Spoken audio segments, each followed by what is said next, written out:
चिरां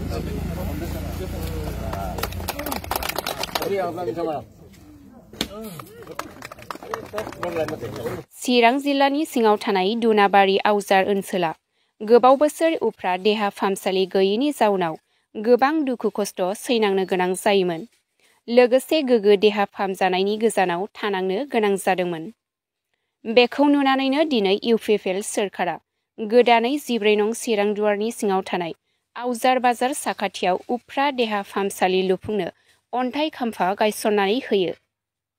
19 नं सिडली चिरां समष्टिनि एमएलए जयन्त बसुमतारी आरो 13 नं चिरांनि एमसिएलए सायखं बसुमतारी बिथांमोनहा आधारशिला खालामनाया ओरैनो खालामलाबायनाय बाथ्रा नङा बियो जे दिनैहाय जोंनि आसामनि chief minister doctor Himanta Biswa शर्माया आसामखौ जौगासार रायजो मोनसे दानो नागिरदों। भारतनि मोनबा जौगासार रायजो जुदि दङ बिनि गेजेराव आसामखौबो बे एखे सारियावनो दोननो नागिरदों। दा बेनिखायनो दिनैहाय आसामनि खना खनला जायगाफोराव लामा दालां बान्दो बानायनायजों लोगोसे स्कुल कलेज बानायनायजों लोगोसे दिनैहाय मेडिकेल फेसिलिटिखौबो जाहाथे रायजोफोरा गोरलैयैनो मोननो हायो बिनि थाखायनो दिनैहाय साब सेन्टारबो खालामनाय नुनो मोन्दों बा खालामनाय जादों।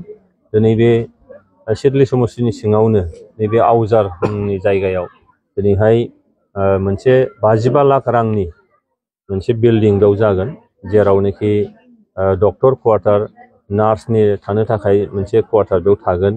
बेयाव नोङो फार्स्ट फ्लोर बे जागोन, बिल्डिं जागोन बियो।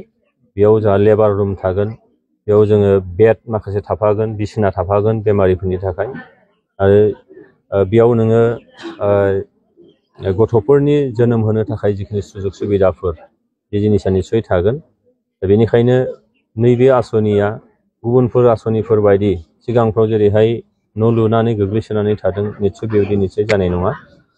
खारन आसामखौ जौगासार आसाम दानांगौ जायोब्ला नोगोरारिफ्रा रायजो राजाफ्रा फारफ्रोमबो बिथिंनिफ्राय सुजुग सुबिदाखौ मोननांगोन। आं मिजिं खालामो नैबे सुबिदाखौ नैबे ओनसोलनि रायजो राजाफ्रा फैबाय थानाय समाव निस्सय मोनगोन आरो बेजों जोंनि ओनसोलनि जौगानाया निस्सय जाफुंसारगोन होनना आं सानो। नोंथाङा माबाफोर टारगेट लादों नामा जेरै समष्टि हिसाबै नाम्बार 1आव आसामावनो टारगेट दं नामा? बियो आसाम सरकारनिनो टारगेट आरो बेयाव हारसिङै सोरबा एमएलएआ टारगेट निस्सय लानो हाया।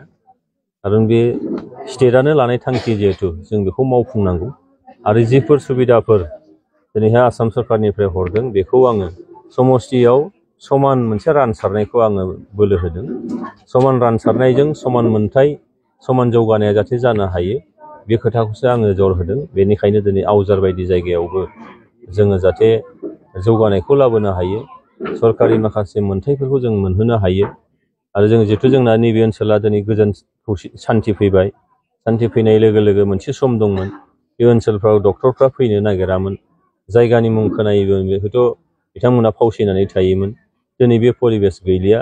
सोरगिदिं दिनैहाय हरनि 9-10 रिंगासिम दिनै गामि खना खनलानि जोंनि हाथाय बाजारफ्रा दिनैहाय सोलिनानै दङ आरो बेजों दिनैहाय बयबो बुजिदों, दिनैहाय बयबो मोनदांनो हादों जे गोजोन फैयोब्ला जौगानाया निस्सय फैयो। आरो जोंनो जेब्लाबो जौगानायखौ नांगौ जायोब्ला गोजोन खौसेथियाबो जोंनो नांगौ। दा बेनिखायनो दिनै बिटिआर सोरखार, आसाम सोरखार, भारत सोरखारा जिफोर आसनिफोर लादों, जिफोर बिथांखिफोर लादों बे बिथांखिखौ दिनैहाय रायजोनि खाथिसिम मोनहैहोनाया जोंनि बिबान। दा बेखायनो बे बिबानखौ रुजुननानै आङो दिनै नैबे आवजारावबो साब सेन्टार मोनसे गायसनदों आरो बे साब सेन्टारा जाहाथे मोजाङैनो फांसनेल जायो बिनि थाखाय दिनैहाय बे आंनिल' बाथ्रा नंला, रायजो राजाफ्राबो निस्सय आवगायबोगोन आंहा फोथायनाय दं।